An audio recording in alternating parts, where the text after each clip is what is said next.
எல்லாருக்கும் வணக்கங்க. இப்போ ஒரு புது நியூஸ் வந்திருக்கு. இது என்னங்கிறத பார்க்கலாம் வாங்க வீடியோக்குள்ளே போகலாம். வெட்டிங் செலிப்ரேஷன் நடக்கிற இடத்துல என்ன இருக்குன்னா, பிரைடுக்கு வந்து ஒரு அக்யூட்டான ஒரு வந்து பெயின் வந்திருக்கு. அதனால் வந்து மேரேஜே வந்து போஸ்ட்போன் பண்ணுற மாதிரி ஆயிடுச்சு அப்படின்னு வந்து சொல்லியிருக்காங்க. அது வந்து என்ன மெடிக்கல் எமர்ஜென்சி அளவுக்கு அது வந்து கொண்டு போய் விட்டுருச்சு அப்படின்னு வந்து சொல்லியிருக்காங்க. அந்த பொண்ணை வந்து ஹாஸ்பிட்டலுக்கு கூட்டிகிட்டு போயிருக்காங்க. அதை பார்த்து கம் இன்ஃபெக்ஷன் சிவியராக இருக்குது அப்படின்னு வந்து சொல்லியிருக்காங்க. இது வந்து வந்தால் எல்லாருக்குமே வந்து டிசப்பாயின்மெண்ட்டாக தான் இருந்திருக்கும். கப்பலும் வந்து ரொம்ப ஹார்ட் ப்ரோக்கனாக தான் இருந்தாங்க அப்படின்னு வந்து சொல்லியிருக்காங்க. இது வந்து என்னென்னா, அந்த ஓரல் ஹெல்த் அப்படிங்கிறது வந்து அந்த லைஃப் ஈவெண்ட்ஸில் அந்த மேரேஜ் அப்படிங்கிறது சிலதெல்லாம் வந்து லைஃப் ஈவெண்ட்ஸில் ரொம்ப முக்கியமானது. அதில் வந்து ரொம்ப கிரிட்டிக்கலான இம்பேக்டை ஏற்படுத்தியிருக்கு அப்படின்னு வந்து சொல்லியிருக்காங்க. அந்த மணமகள் வந்து எக்ஸ்பீரியன்ஸ் பண்ணியிருக்காங்க. அந்த பல்லில் வந்து ரொம்ப நாளாகவே ஒரு டிஸ்கம்ஃபர்ட் இருந்திருக்குன்னு. அப்புறம் வந்து அந்த கண்டிஷனை வந்து அப்படியே கொஞ்சம் கொஞ்சமாக ரேப்பிடாக வந்து டிட்டரியேட் ஆகியிருக்கு அப்படின்னு வந்து சொல்லியிருக்காங்க. அது அப்படியே வந்து இம்மீடியட் மெடிக்கல் அட்டென்ஷன் தேவைன்னு சொல்லியிருந்திருக்காங்க. அப்புறம் டாக்டர் வந்து அதை அப்படியே அவங்க நெக்லெக்ட் பண்ணியிருக்காங்கன்னு நினைக்கிறேன். டாக்டர்ஸ் வந்து என்ன கன்ஃபார்ம் பண்ணியிருக்காங்கன்னா, சீரியஸ் கம் இன்ஃபெக்ஷன் ஆகிட்டுருக்கு அப்படின்னு வந்து சொல்லியிருக்காங்க. ரொம்ப அர்ஜென்ட்டாக இம்மீடியட்டாக ட்ரீட்மெண்ட் எடுக்கணும் அப்படின்னு சொல்லியிருக்காங்க. அதனால் வந்து அந்த டைமில் வந்து மேரேஜ் அந்த டைமில் வெட்டிங் டைமில் பெயின் வந்து இப்போ சடனாக வந்துட்டனால அவங்களால எதுவுமே பண்ண முடியல. பேர் பண்ணவே முடியாமல் அந்த பெயின் இருந்தனால வந்து வெட்டிங் சொன்னபடி வந்து நடத்த முடியாமல் போயிடுச்சு அப்படின்னு வந்து சொல்லியிருக்காங்க. நாள் வந்து அவங்களுக்கு ஒரு பர்ஃபெக்ட் டேவாக இருந்திருக்கும் அப்படின்னு வந்து நினச்சாங்க. பட் வந்து இது வேறு ஃபோர்ஸ் பண்ணி இது ட்ரீட்மெண்ட் பண்ணியே ஆகணும் அப்படிங்கிறதுனால இன்டெஃபினட் போஸ்ட்போன்மெண்ட் அப்படின்னு வந்து சொல்லியிருக்காங்க.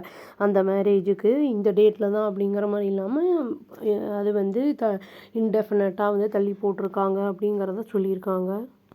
இந்த அன்ஃபார்ச்சுனேட் இன்சிடெண்ட் வந்து நம்மளுக்கு ஒரு ஸ்டார்க் ரிமைண்டரை வந்து கொடுக்குது. என்னென்னா, அதாவது நம்ம ஆஃபனாக என்ன பண்ணுவோம்னா அண்டர் எஸ்டிமேட் பண்ணிடுவோம். நம்ம எப்போவுமே ஓரல் ஹைஜீன் பற்றி அந்தளவுக்கு பெரிய இம்பார்ட்டன்ஸ்லாம் வந்து கொடுக்க மாட்டோம். அது வந்து ரொம்ப வந்து முக்கியம் அது. ஏன்னா வந்து இந்த டென்டல் கேர் வந்து இல்லை அப்படிங்கும்போது வலி ரொம்ப வந்து எஸ்பெஷலி நைட் டைம்லலாம் பயங்கரமாக இருக்கும். அது வந்து நான் ஒரு வீடியோவே போட்டிருக்கேன். அந்த பல்லு பராமரிக்கிறது பற்றி எப்படி அப்படிங்கிறதே அது வந்து லிங்க்கு கொடுக்குறேங்க நான். அது யூஸ்ஃபுல்லாக இருக்கும்.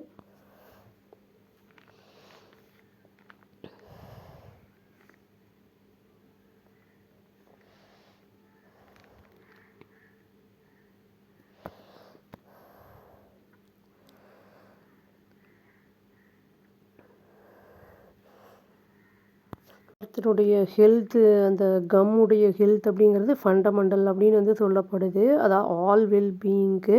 ஏன்னா வந்து இது கான்சிக்வன்சஸ் வந்து இது ரொம்ப பெருசாக இருக்கும். அதை வந்து நெக்லெக்ட் பண்ணால் அப்படிங்கிறதும் வந்து சொல்லப்படுகிறது.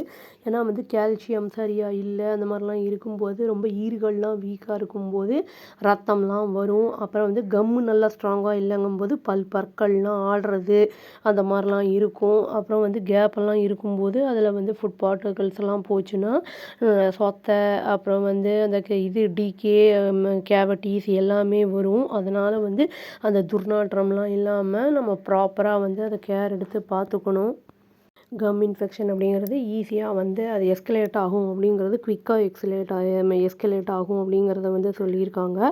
இது வந்து சிக்னிஃபிகண்ட் பெயினும் இதில் வந்து இருக்கும் அப்படிங்கிறத சொல்லியிருக்காங்க. இது வந்து ஓரலாக அப்புறம் இது ரெகுலராக ஓரல் கேர் பார்த்துக்கிறது நல்லது அப்படிங்கிறத வந்து சொல்லியிருக்காங்க.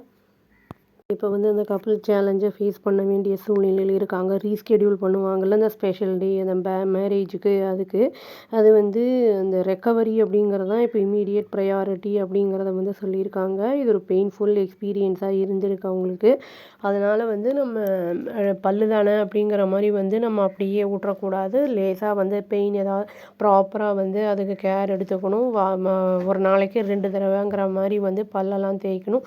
ஸ்வீட்ஸு இல்லாட்டி எது சாப்பிட்டாலும் வந்து வாயை நல்லா வாஷ் பண்ணணும். அப்போ தான் வந்து அந்த ஃபுட் பார்ட்டிகல்ஸ்லாம் இல்லாமல் பல்லு வலி இல்லாமல் அந்த இதுலேருந்து நம்ம வந்து காப்பாற்றிக்கலாம் அப்படின்னு சொல்லி இந்த வீடியோவை நான் முடிச்சுக்கிறேங்க. இது ஒரு அவேர்னஸ் வீடியோ தான். அவ்வளோதான். Thank you. Please do like, share and subscribe our channel and click the all option and press the bell icon. Thank you.